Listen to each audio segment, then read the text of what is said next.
Este é o Sol. Desde o ano 10.000 a.C., a história abunda em pinturas e escritos que refletem o respeito e a adoração dos povos por este astro.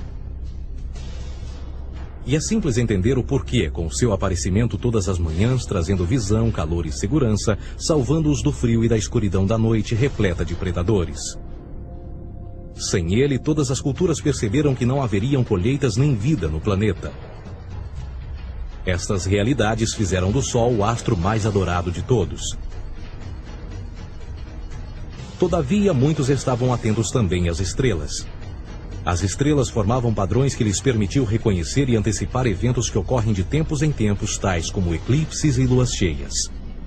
Eles catalogaram grupos celestiais daquilo que conhecemos hoje como constelações. Esta é a Cruz do Zodíaco, uma das mais antigas imagens na história da humanidade. Ela representa o trajeto do Sol através das 12 maiores constelações no decorrer de um ano. Ela também representa os 12 meses do ano, as 4 estações, solstícios e equinócios. O termo zodíaco está relacionado com o fato das constelações serem antropomorfismos ou personificações, como pessoas ou animais. Por outras palavras, as primeiras civilizações não só seguiam o Sol e as estrelas, como também as personificavam através de mitos que envolviam seus movimentos e relações. O Sol, com seu poder de dar vida e de salvar, também foram personificados como se representasse um Criador ou um Deus. Deus Sol, a luz do mundo, o Salvador da humanidade. Igualmente, as 12 constelações representaram lugares de viagem para o Deus Sol e foram nomeados por elementos da natureza que aconteciam nesses períodos de tempo. Por exemplo, Aquários, o portador da água que traz as chuvas da primavera.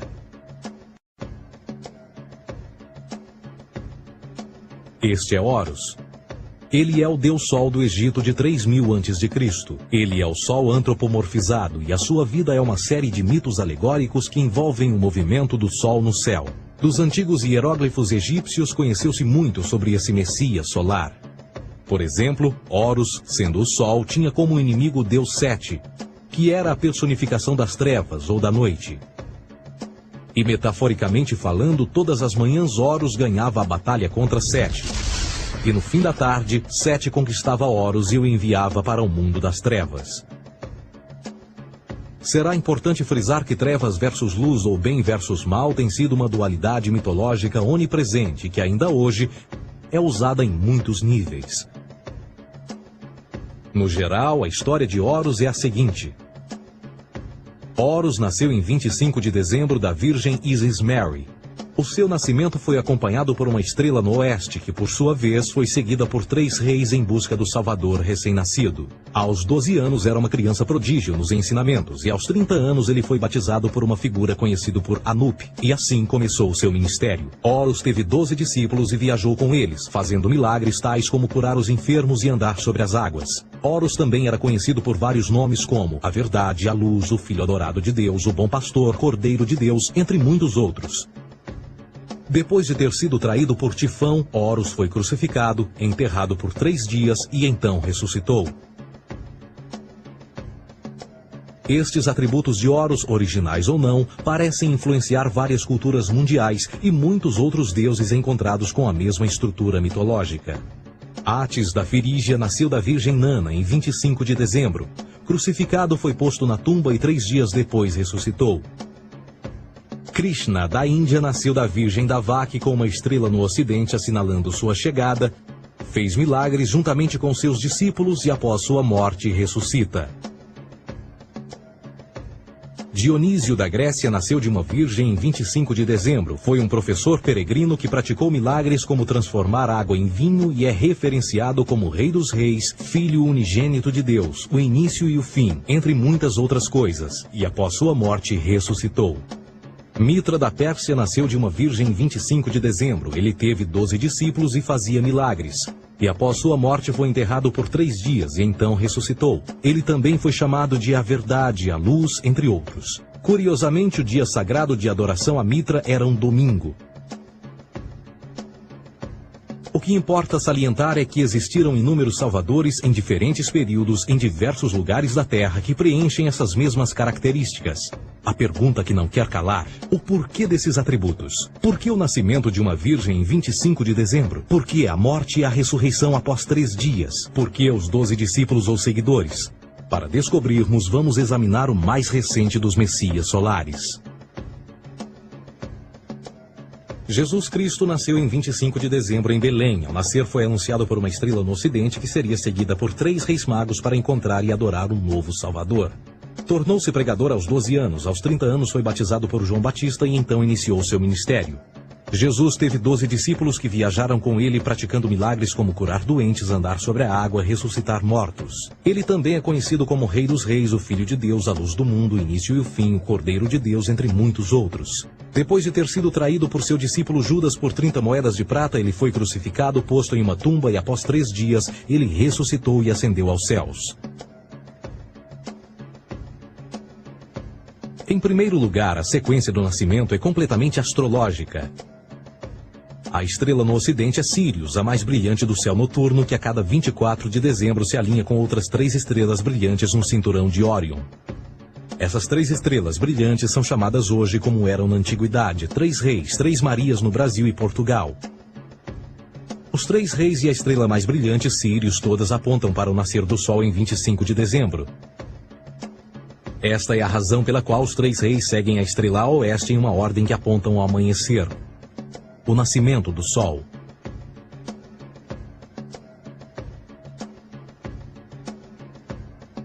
A Virgem Maria é a constelação de Virgo, também conhecida como Virgo, a Virgem. Virgo em latim significa virgem. Virgo também é conhecida como a casa do pão. E a representação de Virgo é uma virgem segurando um feixe de espigas de trigo. Esta casa do pão e o seu símbolo das espigas de trigo representa agosto e setembro, a época das colheitas. Por sua vez, Belém é a tradução ao pé da letra de a casa do pão. Belém também é a referência à constelação de Virgem, um lugar no céu, não na terra. Existe outro fenômeno muito interessante que ocorre em 25 de dezembro, é o solstício de inverno. Do solstício de verão ao solstício de inverno, os dias se tornam mais curtos e frios. Da perspectiva de quem está no hemisfério norte, o Sol parece se mover para o sul, ficar menor e mais fraco. O encurtamento dos dias e o fim das colheitas conforme se aproxima o solstício de inverno, simbolizando o processo de morte. Era a morte do Sol. Pelo 22º dia de dezembro, o falecimento estava completamente realizado e faz com que atinja seu ponto mais baixo no céu. Aqui algo curioso acontece. O Sol para de se mover por 3 dias. Durante estes 3 dias, o Sol fica pelas redondezas da constelação do Cruzeiro do Sul, ou Alfa Crucis. Depois desse período, em 25 de dezembro, o Sol se move 1 grau, dessa vez para o norte, trazendo perspectiva de dias maiores, mais calor e a primavera. E assim se diz: o Sol morreu na cruz, ficou morto por 3 dias, apenas para ressuscitar ou nascer mais uma vez. Esta é a razão pela qual Jesus e muitos outros deuses solares compartilham da ideia de crucificação, morte por 3 dias e o conceito da ressurreição. É o período de transição do Sol antes de mudar para a direção contrária no hemisfério norte, trazendo a primavera e assim a salvação. Todavia, eles não celebram a ressurreição do Sol até o equinócio da primavera, ou Páscoa. Isto é porque no equinócio da primavera o Sol domina oficialmente o mal, as trevas, assim como o período diurno se torna maior que o noturno. E o revitalizar da vida na primavera emerge. Agora, provavelmente, a analogia mais óbvia de todas neste simbolismo astrológico são os 12 discípulos de Jesus. Eles são simplesmente as 12 constelações do zodíaco com que Jesus, sendo o Sol, viaja. De fato, o número 12 está sempre presente ao longo da Bíblia.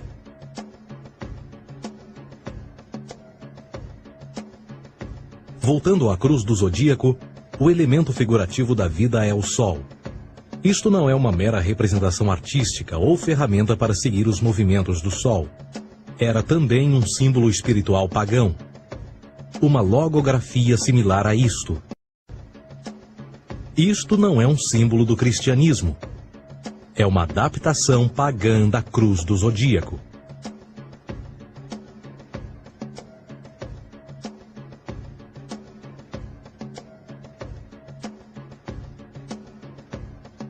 Esta é a razão pela qual Jesus, nas primeiras representações, era sempre mostrado com a sua cabeça na cruz. Jesus é o Sol, Filho de Deus, a luz do mundo. O Salvador a erguer-se, que renascerá, assim como o sol faz todas as manhãs. A glória de Deus que defende contra a força das trevas. Assim como renasce a cada manhã, e que pode ser visto através das nuvens, lá em cima nos céus, com a sua coroa de espinhos ou os raios de sol.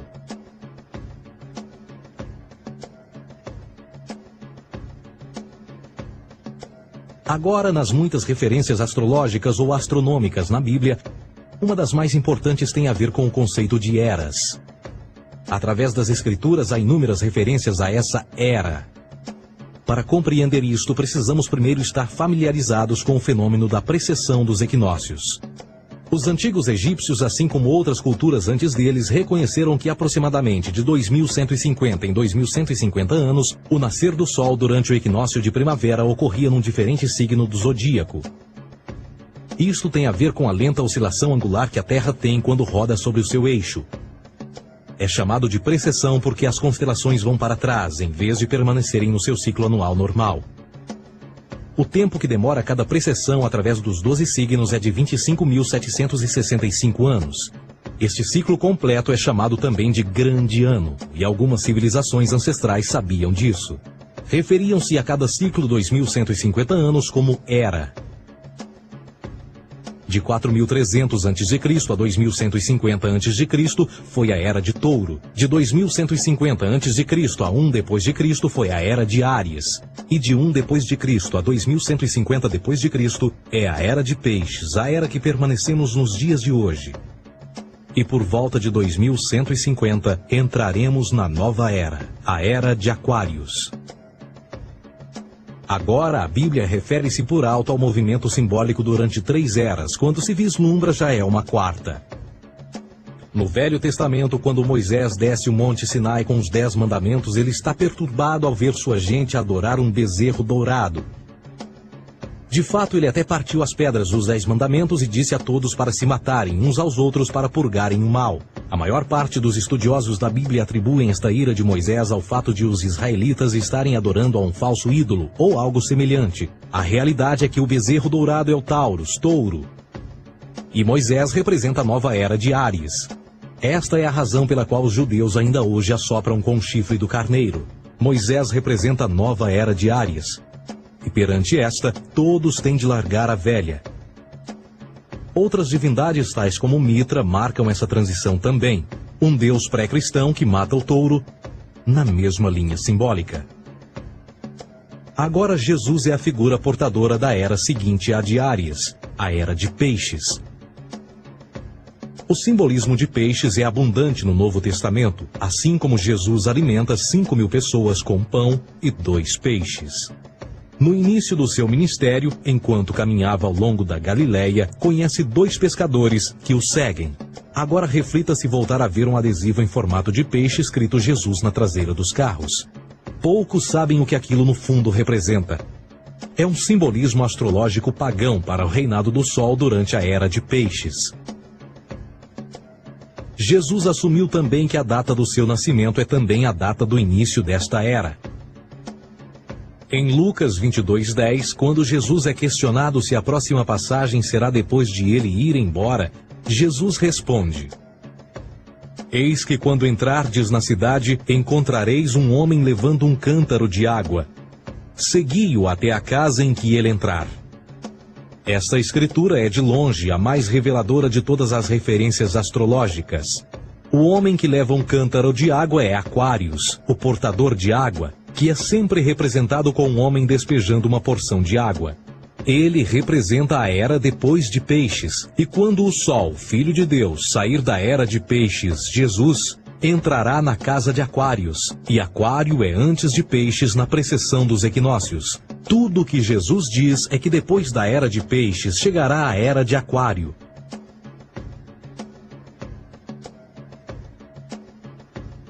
Agora todos já ouvimos falar sobre o fim do mundo.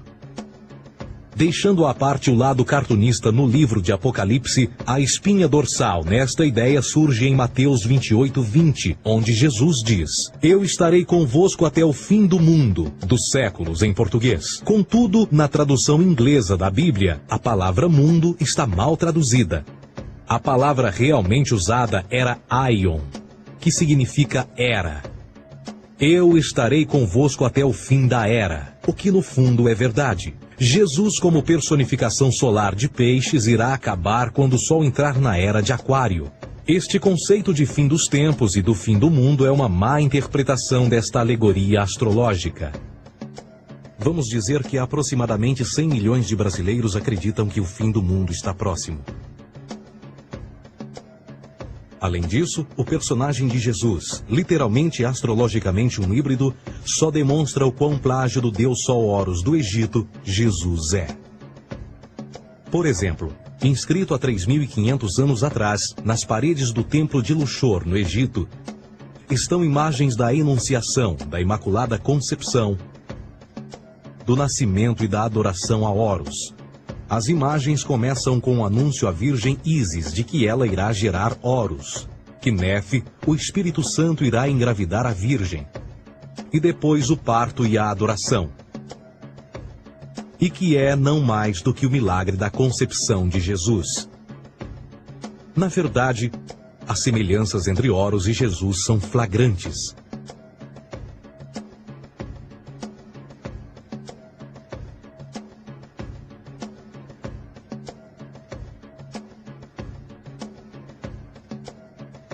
E o plágio continua. A história de Noé e da sua arca é tirada diretamente das tradições. O conceito de dilúvio é presente em todas as antigas civilizações, em mais de 200 diferentes citações em diferentes períodos e tempos. Contudo, não será preciso ir muito além da fonte pré-cristã para encontrar a epopeia de Gilgamesh, escrita em 2600 a.C. Esta história fala sobre grandes inundações ordenadas por Deus, uma arca com animais salvos e até mesmo o libertário retornar da pomba, entram em concordância com a história bíblica, entre muitas outras semelhanças. E depois há a história plagiada de Moisés. Sobre o nascimento de Moisés, disse que ele foi colocado numa cesta de cana e lançado ao rio para evitar um infanticídio. Ele foi mais tarde salvo pela filha de um rei e criado por ela como um príncipe. Esta história do bebê numa cesta foi retirada do mito de Sargão de Acade por volta de 2250 a.C. Depois de nascer, Sargão foi posto numa cesta de rede para evitar um infanticídio e lançado ao rio. Foi depois salvo e criado por Aqui, uma esposa da realeza Acádia. Além disso, Moisés é conhecido como legislador, portador dos 10 mandamentos e da lei mosaica. Contudo, a ideia de a lei ser passada de um deus para um profeta numa montanha é também antiga. Moisés é somente um legislador numa longa linha de legisladores na história mitológica. Na Índia, Manou foi o grande legislador. Na ilha de Creta, Minos ascendeu ao monte Ida, onde Zeus lhe deu as leis sagradas. Enquanto que no Egito, Moisés tinha nas suas pedras tudo o que Deus lhe disse. E no que diz respeito a estes 10 mandamentos, foram retiradas a papel químico do feitiço 125 do Livro dos Mortos do Antigo Egito. O que é que o Livro dos Mortos dizia? Eu nunca roubei, tornou-se tu nunca roubarás. Eu nunca matei, tornou-se nunca matarás. Eu nunca menti, tornou-se nunca levantarás falsos testemunhos. E por aí adiante. A religião egípcia é, no fundo, a base fundamental para a teologia judaico-cristã.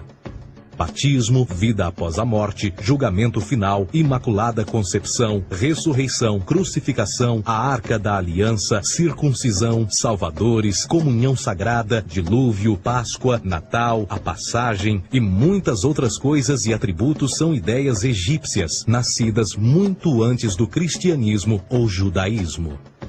Justin Martyr, um dos primeiros historiadores e defensores cristãos, escreveu: quando nós, cristãos, dizemos que Jesus Cristo, nosso Mestre, foi produzido sem união sexual, morreu e ressuscitou e ascendeu aos céus, nós não propomos nada de muito diferente do que aqueles que propõem e acreditam tal como nós, nos filhos de Júpiter. Numa escrita diferente, Justin Martyr diz: Ele nasceu de uma virgem. Aceite isto em comum com o que você acredita dos Perseus. É óbvio que Justin e outros cristãos cedo souberam como o cristianismo era semelhante a outras religiões pagãs. Contudo, Justin tinha uma solução. Para além de tudo o que sabemos, o diabo era em quem mandava. O diabo teve a ambição de chegar primeiro que o Cristo e criou essas características para o mundo pagão. Fundamentalist Christianity, fascinating. These people actually believe the world is 12,000 years old. Swear to God. I actually asked one of these guys, okay, dinosaur fossils.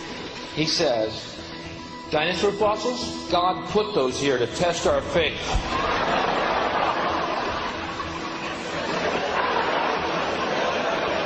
I think God put you here to test my faith, dude. A Bíblia não é nada mais do que um híbrido literário astroteológico, tal como todos os mitos religiosos que os antecederam. De fato, o aspecto da transferência de atributos e umas personagens para as outras é facilmente reconhecida no próprio livro em si. No Antigo Testamento há a história de José. José era um protótipo de Jesus.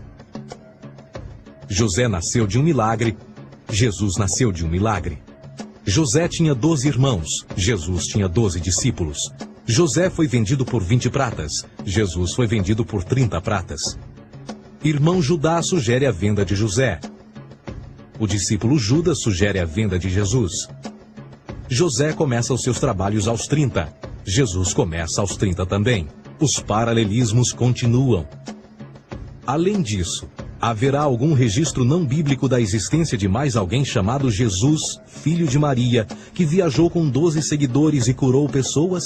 Existiram muitos historiadores que viveram no Mediterrâneo durante esse mesmo período e até mesmo após a presumível morte de Jesus. Quantos desses historiadores fizeram relatos sobre a sua figura? Nenhum.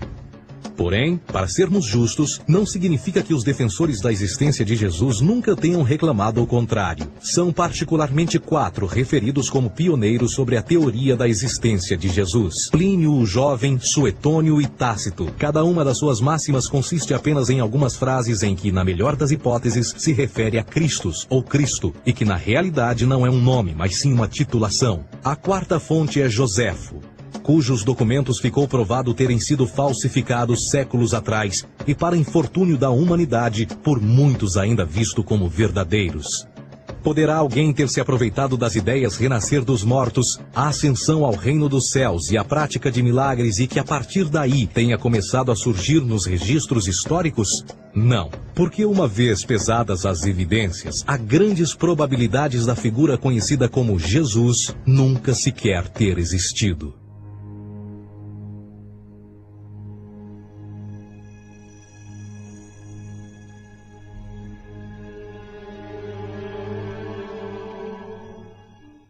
We don't want to be unkind, but we want to be factual. We don't want to cause hurt feelings, but we want to be academically correct in what we understand and know to be true. Christianity just is not based on truth.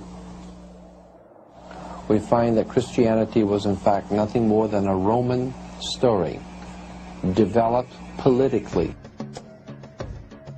A realidade consiste em que Jesus foi a divindade solar do setor gnosticista cristão e, tal como outros deuses pagãos, era uma figura mítica. Foi sempre o poder político que procurou monopolizar a figura de Jesus para controle social. Por volta de 325 d.C., em Roma, o imperador Constantino reuniu o Concílio Ecumênico de Niceia e foi durante esta reunião que as doutrinas políticas com motivação cristã foram estabelecidas e assim começou uma longa história de derramamento de sangue e fraude espiritual. E nos 1600 anos que se seguiram, o Vaticano dominou politicamente e com mão de ferro toda a Europa, conduzindo-a a um período de obscurantismo, onde o conhecimento era apenas um privilégio da Igreja, as Cruzadas e a Santa Inquisição. O cristianismo, bem como todas as crenças teístas, são a fraude desta era. Serviu para afastar os seres humanos do seu meio natural e da mesma maneira uns dos outros. Sustenta a submissão cega do ser humano à autoridade. Reduz a responsabilidade humana sob a premissa de que Deus controla tudo e que, por sua vez, os crimes mais terríveis podem ser justificados em nome da perseguição divina. E o mais importante, dá o poder àqueles que sabem a verdade e usam o mito para manipular e controlar sociedades. O mito religioso é o mais poderoso dispositivo já criado e serve como base psicológica para que outros mitos floresçam ou justifiquem.